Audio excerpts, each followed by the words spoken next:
notre Dieu soit loué. Zambi wetu atumbishibwa. Que Dieu soit loué. Zambi atumbishibwa. Tout passera, mais la parole de Dieu demeure éternellement. Yonso ni bipita kaji Zambi sharakashiji. C'est notre précieux frère Finé Mafuta. Mwane to abalu mwa mushimukola Finé Mafuta. Berger de l'Assemblée de Nyanga. Mukolo wakujisanshi ya Nyanga. C'est celui qui va nous apporter la parole de Dieu à partir d'aujourd'hui. Yeya kujincha kutambi Zambi leleu. Seriez-vous prêts pour recevoir la parole de Dieu? Ok. Dieu bénisse. Amen. Bénisse aussi. Que le Seigneur vous bénisse. Nous pouvons nous mettre debout pour lire la parole de Dieu.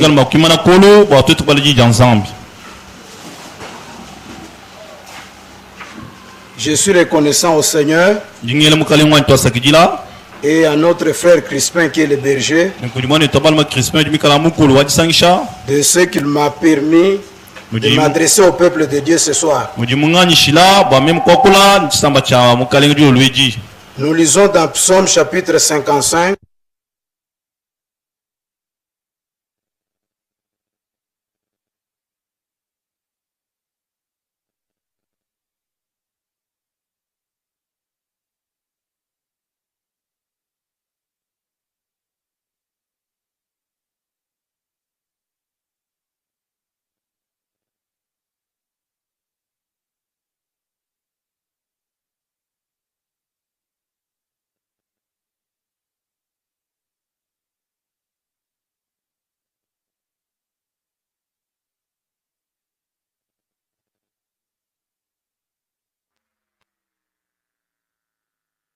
Pluie et la neige descendent des cieux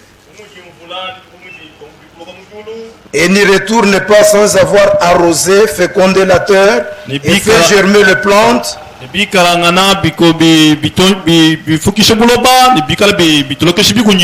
Sans avoir donné de la semence au semeur et du pain à celui qui mange. Ainsi en est-il de ma parole qui sort de ma bouche. Il ne retourne point à moi sans effet, sans avoir exécuté ma volonté et accompli mes desseins. Que le Seigneur ajoute des riches bénédictions à la lecture de sa parole. Vous pouvez vous asseoir. Le chef de chant peut nous entonner un couplet, le refrain du cantique en Chuluba, il y aura plus de bénédictions.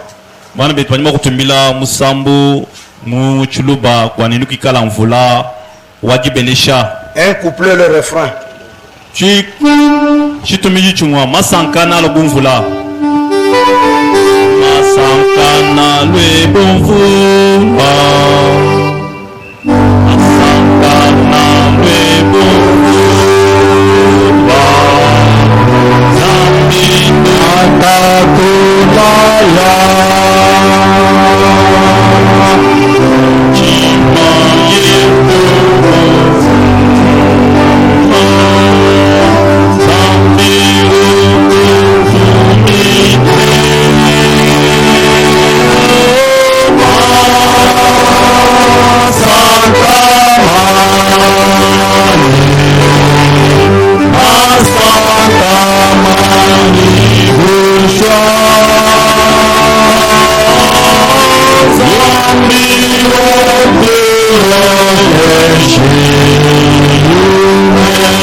Bienveillant Père Céleste, nous voulons te remercier grandement ce soir pour cette grande opportunité que tu nous donnes d'être venus en ta présence, de nous rassembler au nom de Jésus-Christ pour écouter ta sainte parole révélée pour cette époque. Nous t'invitons sur la scène. Que je ne sois qu'un vase et que toi seul tu puisses t'adresser directement à ton peuple. Et que la parole qui est apportée puisse apporter les résultats pour lesquels tu l'as envoyé. Mais en déroute les esprits de démons. Que nous puissions tous ensemble être sous la direction directe du Saint-Esprit. Nous te le demandons au nom de Jésus-Christ. Amen. Amen. Je crois que nous avons bien entendu la lecture de la parole. Et nous voulons réfléchir sur un sujet intitulé l'effet ou le résultat de la parole de Dieu. C'est ce que nous venons de lire dans ce chapitre. Et si vous avez été attentif, le Seigneur est en train de comparer la parole qui sort de sa bouche à la pluie et à la neige qui descendent des cieux sur la terre. Et aujourd'hui nous allons introduire, c'est ce que nous allons parler. Et si nous lisons dans Deutéronome chapitre 32, le Seigneur est en train de faire la même comparaison. Deutéronome chapitre 32 verset 2. L'Écriture dit ceci: que mes instructions se répandent comme la pluie et que ma parole tombe comme la rosée, comme les ondées sur la verdure et comme des gouttes d'eau sur l'herbe.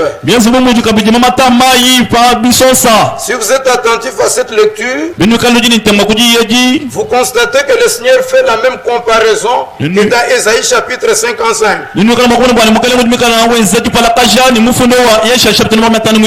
Il compare ses instructions, ses enseignements à la pluie, et il compare sa parole à la rosée, et il la compare également aux ondées et aux gouttes d'eau qui tombent sur l'herbe. Même si nous allons dans Joël chapitre 2 verset 23, là le Seigneur fait la même comparaison. Joël chapitre 2 verset 23. Le Seigneur a promis ceci: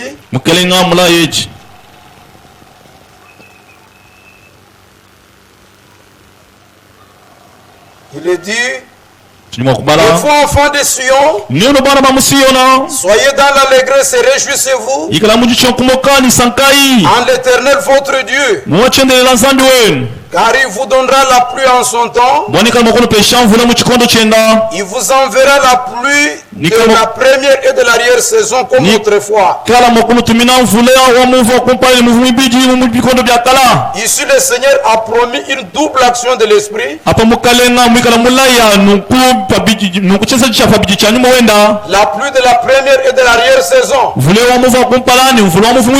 Et comme nous le savons d'après la révélation, que la pluie de la première saison, c'est la pluie de l'ensemencement.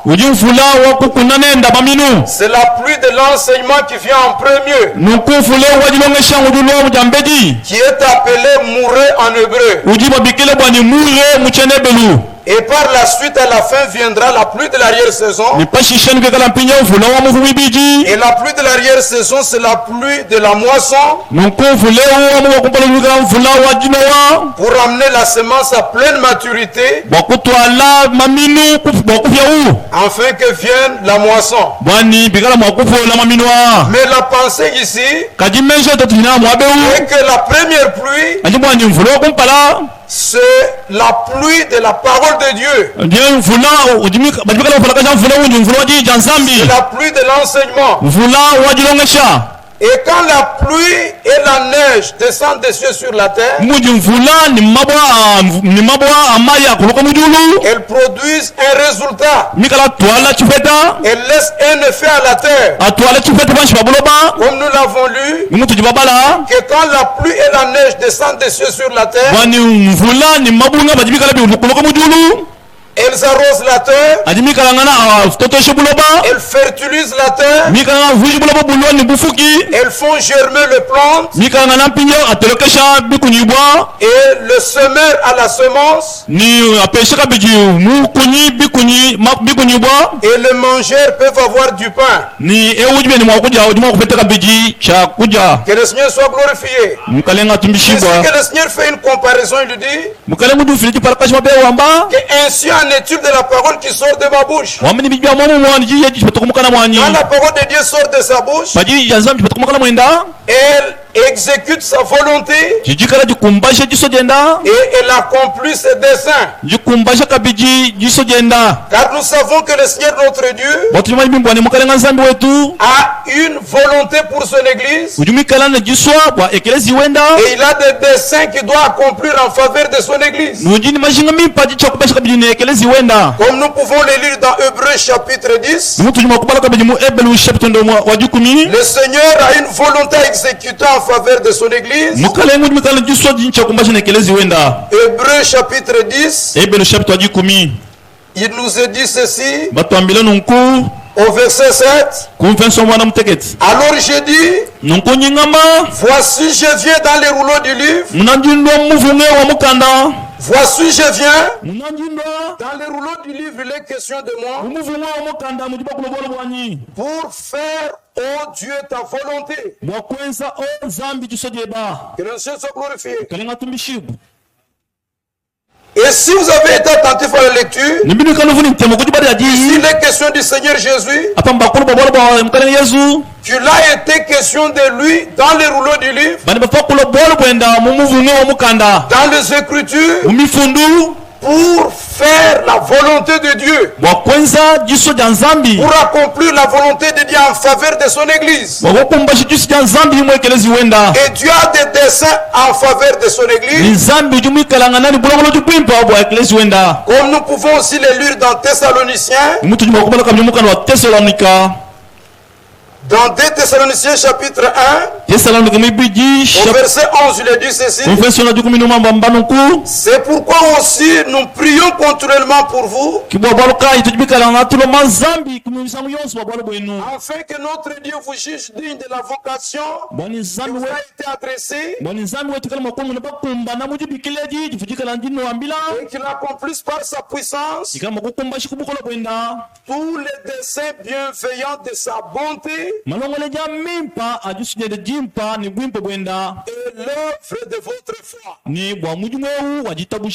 Et c'est par la parole de Dieu que le Seigneur exécute sa volonté et accomplit ses desseins en faveur de son église. Et au temps pendant lequel nous vivons en ce temps de la fin, Dieu a également une volonté, Dieu a des desseins à accomplir en faveur de son église. C'est ainsi qu'il a envoyé sa parole, il a envoyé le message pour que par le message de l'heure, le dessein de Dieu puisse être accompli en faveur de son église.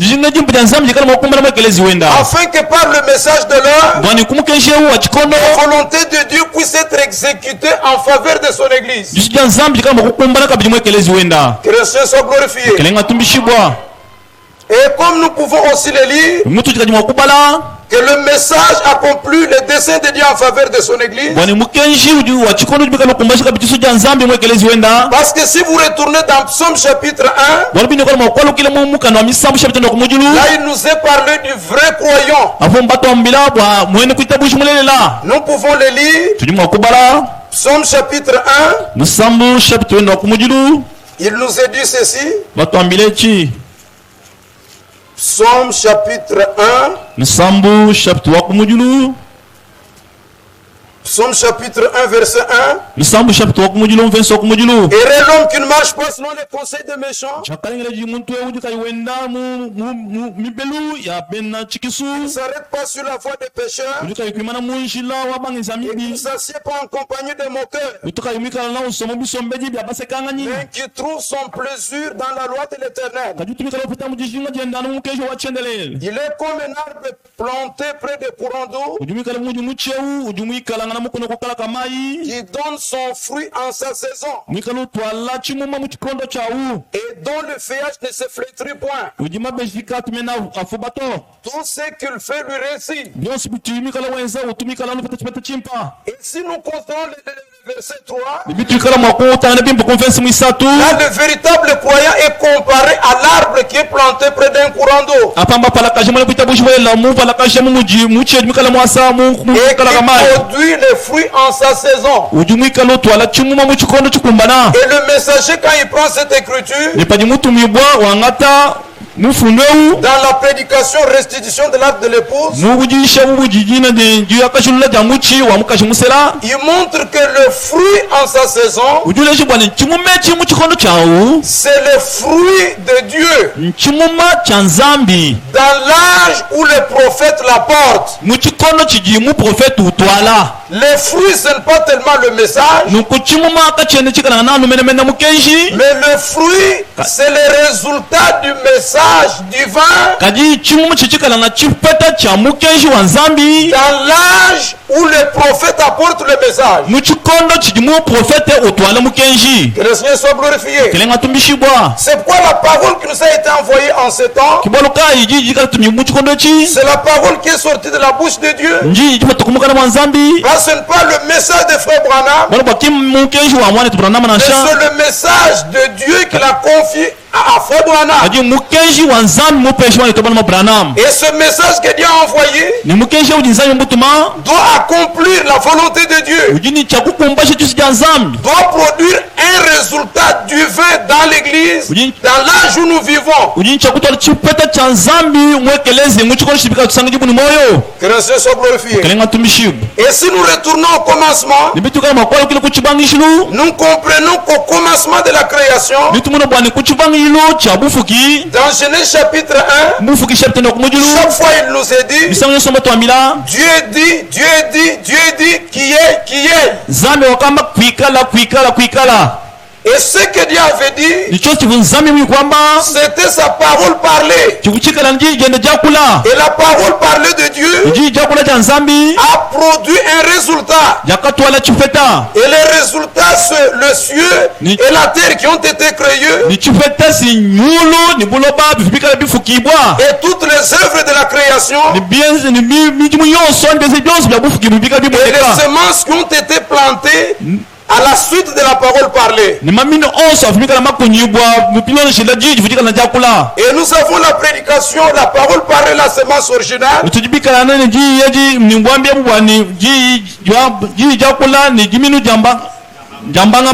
La parole parlée et la semence originale, c'est la même chose. Et la parole parlée aujourd'hui, c'est la parole écrite de la Bible, mais qui est annoncée, qui est révélée. Et cette parole aujourd'hui encore doit produire de son résultat dans l'église de Dieu. Que le Seigneur soit glorifié. Je crois que c'est très clair. Et la parole qui sort de la bouche de Dieu, elle ne se limite pas seulement à la bouche de Dieu, mais Dieu prend la parole qui sort de sa bouche et la place dans la bouche de ses serviteurs. C'est ce qu'il a fait dans Exode chapitre 4. Il a confié sa parole à Moïse et il a recommandé à Moïse de prendre les paroles que Dieu lui a données Et le mettre dans la bouche d'Aaron. Parce qu'Aaron avait la parole facile pour s'adresser au peuple. Que le Seigneur soit glorifié. Et Dieu a dit à Moïse, ne t'en fais pas.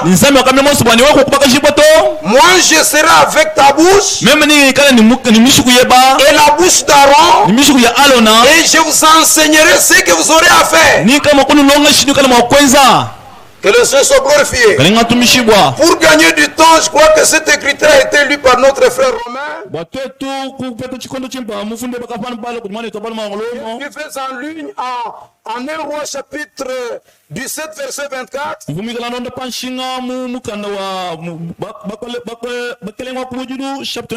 Peut-être me faudrait que je lise cette écriture. 1 Roi chapitre 17 verset 24. Et la femme dit à Élie, je reconnais maintenant que tu es un homme de Dieu et que la parole de l'Éternel dans ta bouche est vérité. Élie n'était pas la bouche de Dieu. Élie a fait sa bouche. Et Dieu prit sa parole et l'a placée dans la bouche de lui. Et c'est la même chose dans Jérémie chapitre 1. Jérémie chapitre 1 verset 9. Il nous est dit ceci. Je vous ai dit que j'en suis à l'introduction. Jérémie chapitre 1 verset 9. Puis l'Éternel étendit sa main. Il toucha ma bouche. Et l'Éternel me dit, voici, je mets mes paroles dans ta bouche. Que le Seigneur soit glorifié. Et aujourd'hui, beaucoup de gens prêchent que Frère Branham est la bouche de Dieu. Mais selon le témoignage des Saintes Écritures, un homme ne peut pas être la bouche de Dieu. Seulement Dieu prend sa parole, il place dans la bouche de son prophète, de son serviteur, pour l'annoncer au peuple en tant qu'insu du Seigneur, pour l'annoncer au peuple en tant que message. Et même si vous lisez dans Ézéchiel chapitre 33, là aussi le Seigneur a dit à Ézéchiel que toi, fils de l'homme, et fils de l'homme veut dire prophète, tu dois écouter la parole qui sort de ma bouche et avertir le peuple. Que le Seigneur soit glorifié. Donc un prophète, il est attentif à la parole qui sort de la bouche de Dieu, pour la voir dans sa bouche et la proclamer, comme je l'ai déjà dit, en tant que Seigneur du Seigneur, en tant que message. Et si nous lisons dans Hébreux chapitre 2 verset 1, là il nous est encore dit, Hébreux chapitre 2 verset 1, il est dit, c'est pourquoi nous devons d'autant plus nous attacher aux choses que nous avons entendues, de peur que nous ne soyons emportés loin d'elle. Car si la parole annoncée par des anges a eu son effet, et si toute transgression et toute désobéissance a reçu une juste rétribution,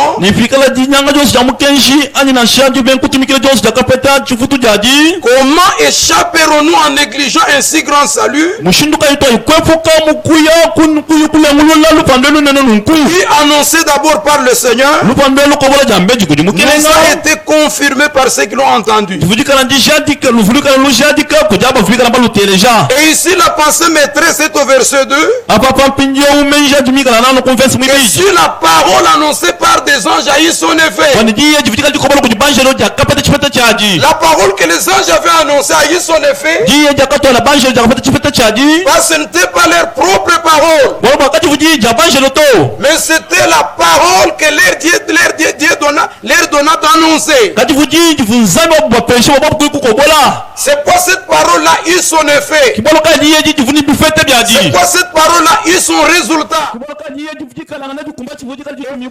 Montre que les anges dont il est question ici ne sont pas seulement les anges célestes, mais ce sont les prophètes, ce sont le messager de Dieu. On va enseigner ça dans le livre des Hébreux. Et il montre que ce que le messager, le prophète ont annoncé de la part de Dieu a eu son effet. C'est-à-dire cela s'est accompli. C'est-à-dire la parole qu'ils ont annoncée a produit, c'est pourquoi elle a été annoncée. Que le Dieu soit glorifié. Ce que les prophètes ont annoncé dans l'Ancien Testament, ce que Esaïe a annoncé concernant le Messie, sa naissance, que ce soit dans Esaïe chapitre 7 ou dans Esaïe chapitre 9, cette parole-là a eu son effet. Cette parole-là s'est accomplie. Cette parole-là a été rendue manifeste. Cette parole a été confirmée à la naissance du Messie sur la terre. Parce que la parole de Dieu, ce n'est pas une parole morte, ce n'est pas une parole inerte, mais la parole de Dieu est une parole vivante. C'est une parole infaillible. C'est une parole vraie. Et c'est que l'annonce s'accomplit. Que le Seigneur soit glorifié. C'est pourquoi nous croyons de tout notre cœur que la parole qui est sortie de la bouche de Dieu et qui nous a donné en tant que message de l'heure aujourd'hui produira les résultats du fin de l'heure dans l'église du Seigneur Jésus-Christ. C'est quoi tout ce que nous prêchons, tous les messages qui ont été apportés, que ce soit ce jour-là sur le calvaire, le messager montre. C'est que le calvaire a signifié pour le racheter. Et donc, cette prédication doit produire de son résultat dans le peuple. Parce que nous croyons que c'est parce qu'il est au calvaire que nous avons la rédemption, que nous avons le salut. Parce que l'écriture dit l'évangile de la croix est une folie pour ceux qui périssent, mais pour nous qui sommes sauvés, c'est une puissance de Dieu. Et la prédication de la croix,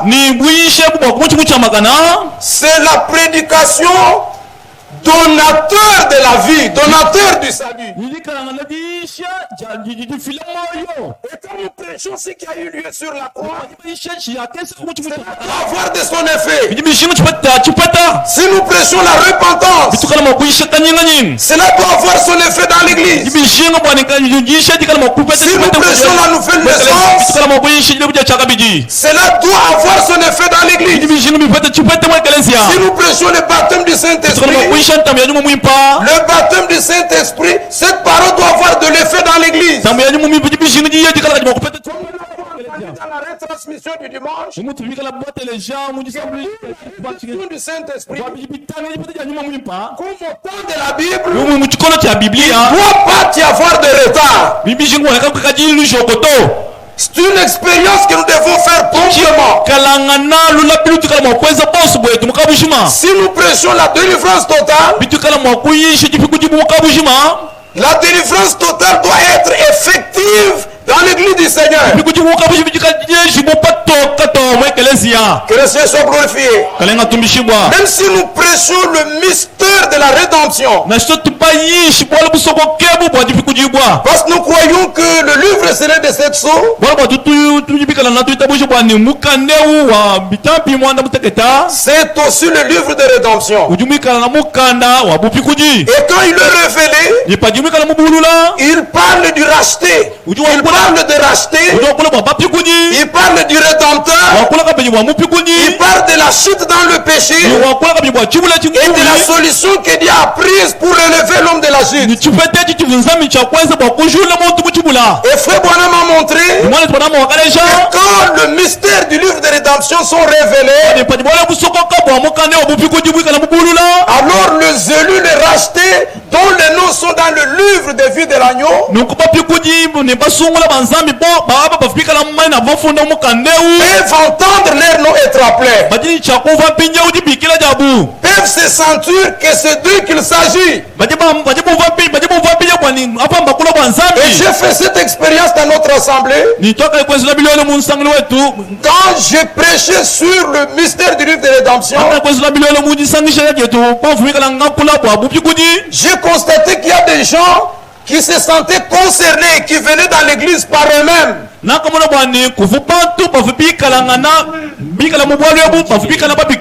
Pourquoi? Parce que quand cela est prêché, ça produit de son effet. Ceux dont les noms sont écrits dans les livres de vie de l'agneau, ils se sentent concernés, ils se sentent interpellés, ils se sentent appelés. Nos Seigneur. Et c'est ce que nous voulons, qu'il y ait dans l'église des personnes réellement appelées par Dieu, qui ne viennent pas comme en suivant un mouvement, qui ne viennent pas comme par l'influence des autres, mais qui viennent étant réellement appelés de Dieu, par la foi que Dieu a pourvu. Parce que Dieu appelle son épouse par sa parole. Parce qu'en ce temps, nous avons affaire à l'appel de l'épouse. Et l'épouse est appelée par la parole. L'épouse est appelée par le message. Quand celui qui doit faire partie de l'épouse entend le message, il se fait interpeller. Et il croit au Seigneur Jésus. Comme nous l'avons entendu dimanche dans la retransmission, que la lumière et le message conduisent à Jésus-Christ, amènent les gens à croire en Jésus-Christ comme leur Seigneur et Sauveur personnel. Que le Seigneur soit glorifié. Et la parole doit produire de son effet. Et Dieu a placé la parole qui sort de sa bouche dans la bouche de ses serviteurs. Et nous pouvons lire notre écriture dans 1 Thessaloniciens.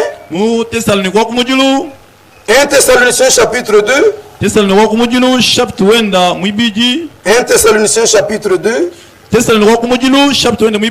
Verset 1, il dit ceci. Vous savez vous-même, frères, que notre arrivée chez vous n'a pas été sans résultat.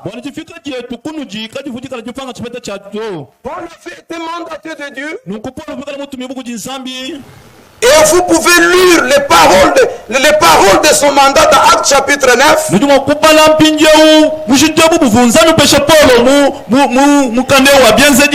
il dit notre arrivée à Thessalonique n'a pas été sans résultat.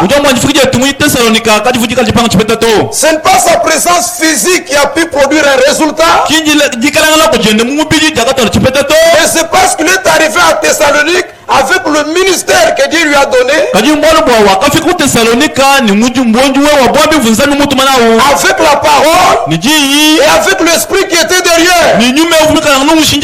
Parce que le ministère, la parole et l'esprit travaillent ensemble. Tel que nous avons notre berger, c'est pas sa propre présence physique qui peut produire un résultat. Mais le ministère, la parole, l'esprit qui accompagne la parole, c'est ce qui peut produire un résultat dans l'église.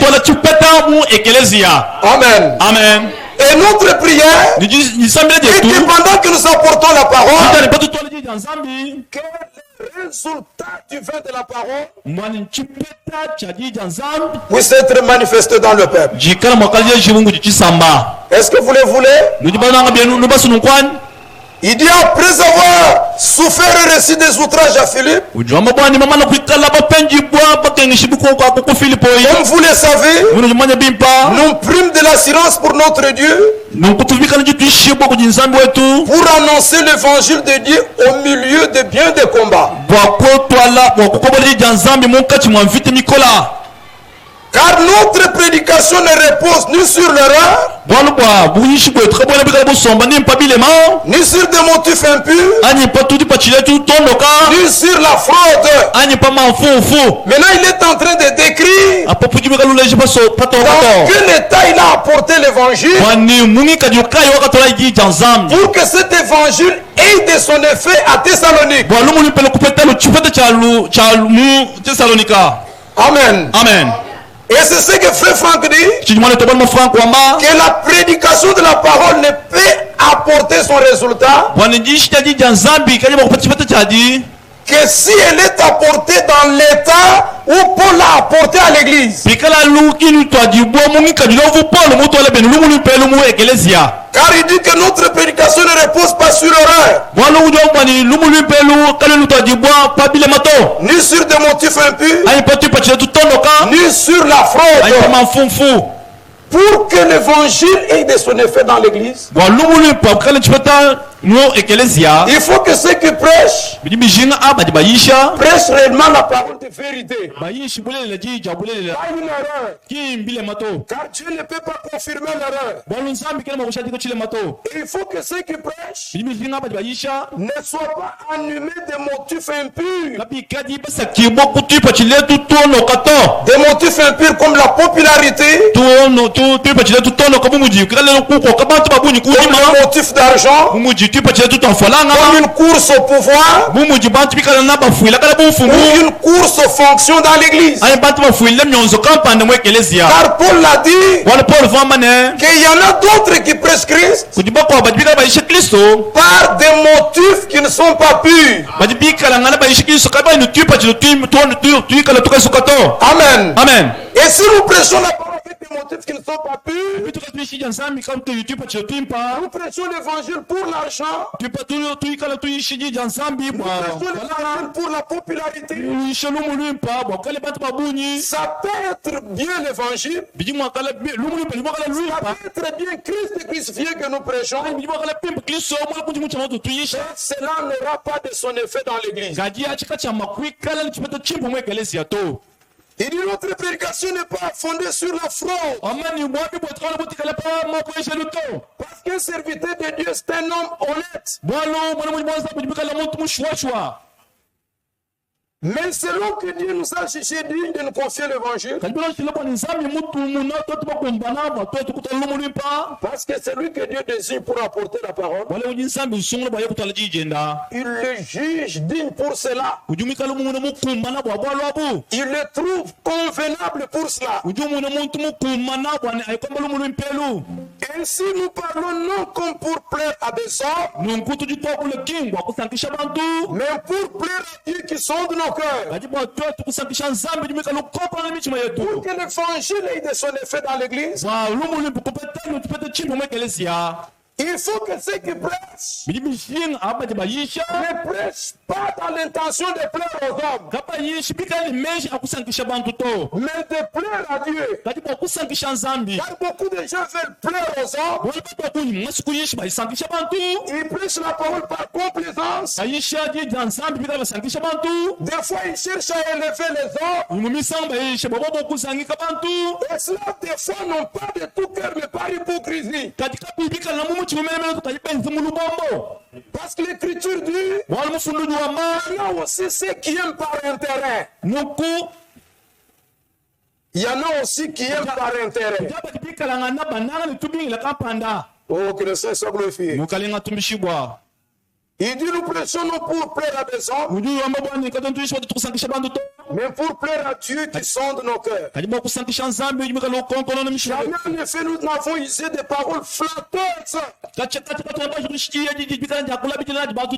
Comme vous le savez, jamais nous n'avons eu la cupidité pour mobile. Dieu en est témoin. Que le Seigneur soit loué. Un véritable serviteur de Dieu ne parle pas de manière à flatter les gens. Il ne parle pas de manière à flatter un berger. Et nous devons être réellement sincères les uns envers les autres. Si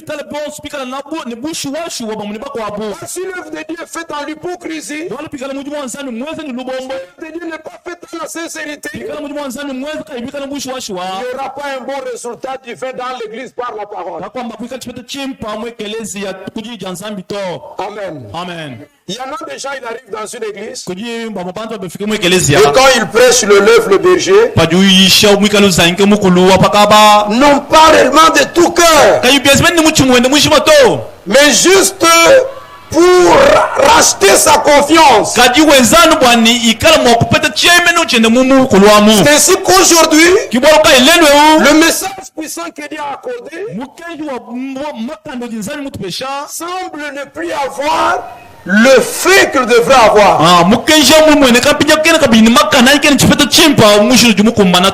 Et il dit, comme vous le savez vous-même, jamais nous n'avons eu la cupidité pour mobile. Dieu en est témoin. Un véritable serviteur de Dieu, il ne prêche pas la parole pour de l'argent. Et d'ailleurs, Frère m'a dit, si quelqu'un dit qu'il est appelé au ministère, il doit d'abord voir le motif de son cœur. Si le motif de son cœur est qu'en devenant prédicateur ou pasteur, il aurait une vie facile, il aurait un salaire fixe de la part de l'église. Le messager dit, cet homme-là doit se rendre compte dès le départ qu'il n'a pas un ministère venant de Dieu.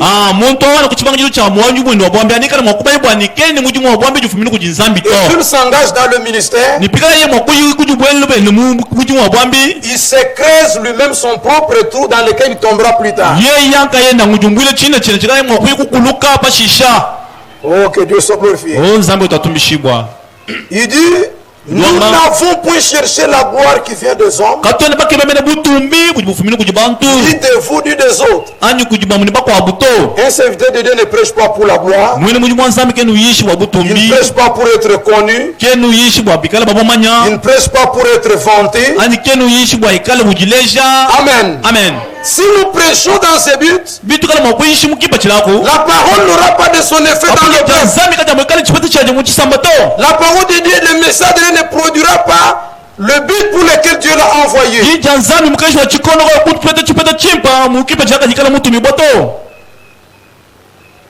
Il dit, nous n'avons pas cherché la gloire qui vient des hommes. Nous aurions pu nous produire avec autorité comme apôtres de Christ. Nous aurions pu nous produire avec autorité comme apôtres de Christ.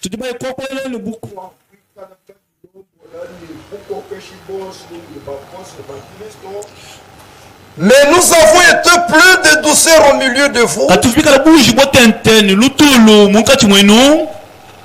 Et je ne flatte pas le berger. Quand je suis avec lui, je trouve en lui un modèle à suivre. Son humilité est pour moi un exemple que je dois suivre. Et je le dis même aux frères de chez nous. Et comme ça, c'est le frère Crispin. C'est lui qui vous sert à la table. Et ce qu'il fait là, c'est ce que Dieu écrit. Et si quelqu'un veut être bon, serviteur des autres. Et Christ n'est pas venu pour être servi, mais il est venu pour servir les autres. Que le Seigneur soit glorifié. Le frère Bonhomme disait que le secret de la puissance de Dieu se trouve dans l'humilité.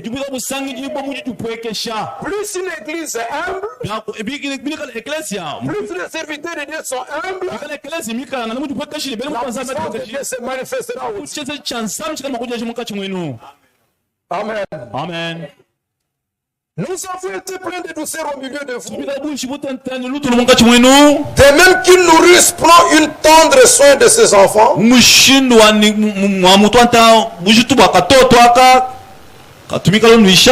aurions voulu dans notre vive affection pour vous, non seulement vous annoncer l'évangile de Dieu, mais encore vous donner nos propres vies, mais aussi vous donner nos propres vies,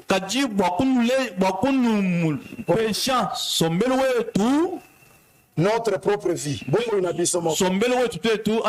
vous êtes devenu cher.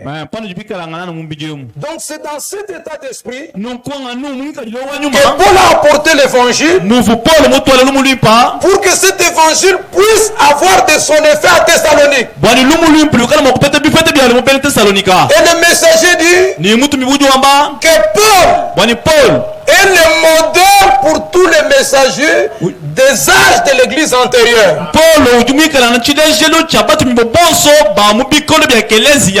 Sa façon de faire, son enseignement doit être un modèle pour chaque serviteur de Dieu dans le Nouveau Testament.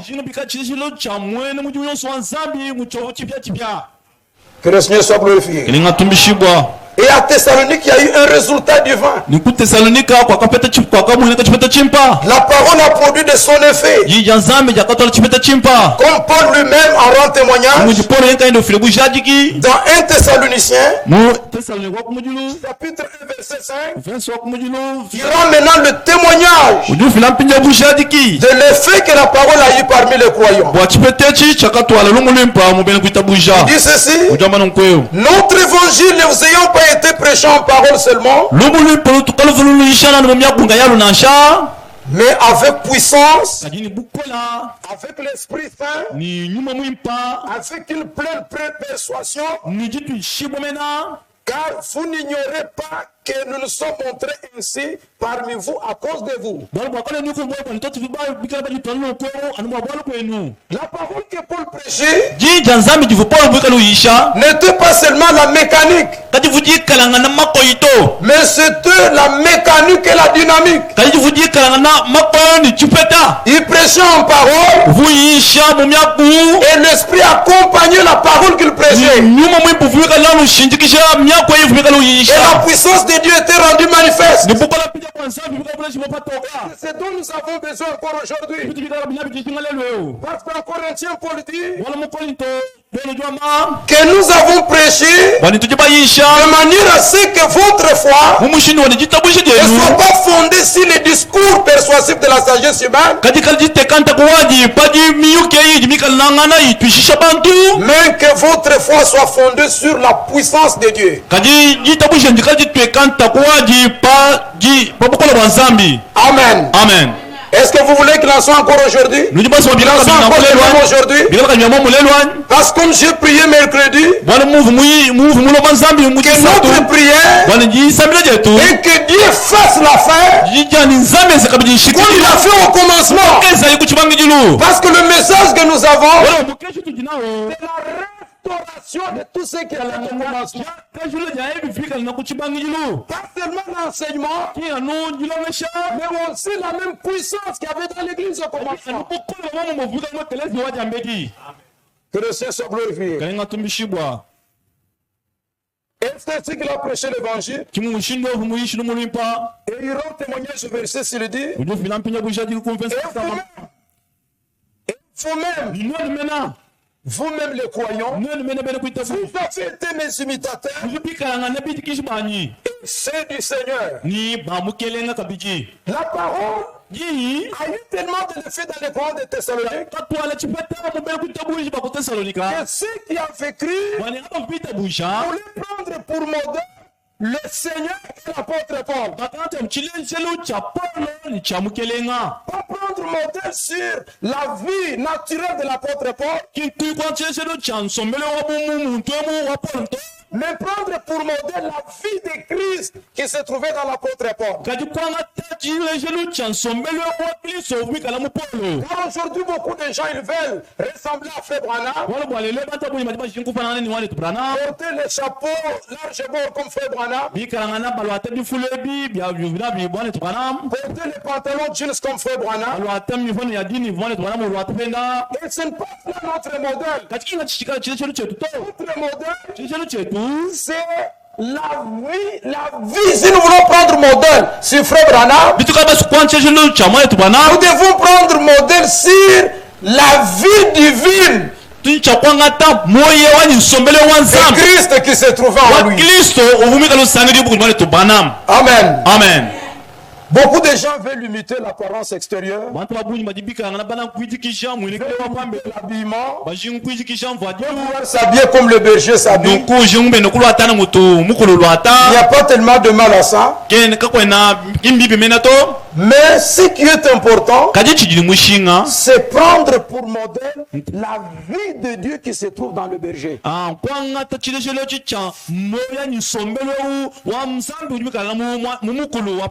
Car c'est ce que dit l'Écriture. L'Écriture dit, souvenez-vous de vos conducteurs qui vous ont apporté la parole. Considérez quelle a été la fin de leur vie. Et imitez leur foi. Et il continue, il dit, mon temps est presque terminé. Et il dit, et vous savez vous-même que vous avez été mes imitateurs et ceux du Seigneur en recevant la parole au milieu de beaucoup de tribulations, mais avec la joie du Saint-Esprit. Un véritable croyant, même s'il souffre, même s'il n'a pas mangé, mais il manifeste de la joie pour la parole. Et c'est cela la joie du Saint-Esprit. Et la Bible dit, la joie du Seigneur sera votre force. Amen. Amen. En sorte que vous êtes devenu un modèle pour tous les coins de la Macédoine et de l'Achaïe. Et ce que je voudrais dire à l'intention de cette église, que vous devez vivre de manière à ce que le croyant des églises sœurs qui viennent ici vous prennent pour modèle en Christ. Votre amour, votre crainte de Dieu. Amen. Amen. Votre vie de sanctification, votre hospitalité, votre cordialité. Des églises celles qui viennent, qui puissent trouver en vous un modèle à suivre en Christ. Amen. Amen. C'est quand nous avions cru le message, c'est ce qui est arrivé. Quand les frères et sœurs pouvaient quitter quelque part et aller quelque part, ils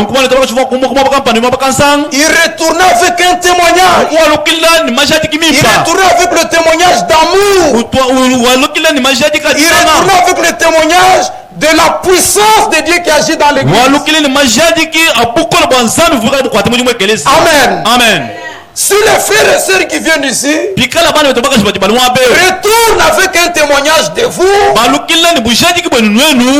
ils aspirent à vous prendre pour modèle. C'est ce qui prouve que l'évangile qui est prêché a produit de son effet en vous. Amen. Amen. Amen. Que le Seigneur soit glorifié. Nous ne devons plus être de sœurs et de frères superficiels. Et il continue à dire, je vais terminer. Non seulement en effet la parole du Seigneur a retenti de chez vous, dans la Macédoine et dans l'Achaïe, mais votre foi en Dieu s'est fait connaître en tout lieu. Dans la véritable église, la foi des croyants s'est fait connaître en tout lieu par les œuvres de leur foi. Car les œuvres sont l'expression de la foi. Amen. Amen. Il faut qu'on parle des voix à Kinshasa. Il faut qu'on parle des voix à Nyanga. Il faut qu'on parle des voix à Kassala. Il faut qu'on parle de vous là où notre frère Justin se trouve. On parle des voix à Katalouchi. Non pas parce que c'est vous qui les dites de votre propre bouche. Car l'écriture dit que notre était loup. Et non ta bouche. Amen. Amen. Oh, c'est merveilleux. Et il dit, nous voulons terminer par là, il dit, de manière que nous n'avons pas besoin d'en parler. Car on raconte à votre sujet quel accès nous avons eu auprès de vous et comment vous êtes convertis à Dieu en abandonnant les idoles pour servir le Dieu vivant et vrai. Que le Seigneur soit glorifié. Il y avait la parole de Dieu avait produit un effet de la conversion. Car la conversion c'est l'effet de la parole. La nouvelle naissance c'est l'effet de la parole. Et la conversion c'est l'expérience que Dieu produit dans les croyants pour leur faire changer de position, pour leur faire demi-tour, pour détourner le regard du monde, le regard des choses passées, pour se tourner vers Christ. Amen. Amen. Si vous n'avez pas encore fait cette expérience, implorez la grâce de Dieu aujourd'hui. Si vous regardez encore aux choses du passé, si vous regardez encore au monde, si vous regardez encore au modèle du monde, que le Seigneur vous accorde sa grâce ce soir, pour que vous puissiez être convertis, vous puissiez être détournés des choses passées, votre attention sur le Seigneur. Amen. Amen. Je vous ai dit que ce n'est que l'introduction. Dieu voulant, nous allons continuer. Voulez-vous que le message que Dieu nous a envoyé produise son effet? Pour lequel Dieu l'a envoyé. Dieu est en vous le fruit en sa saison. Le fruit de Dieu. Les résultats du message. Dans cet âge où le prophète a apporté le message. Que le Seigneur vous bénisse.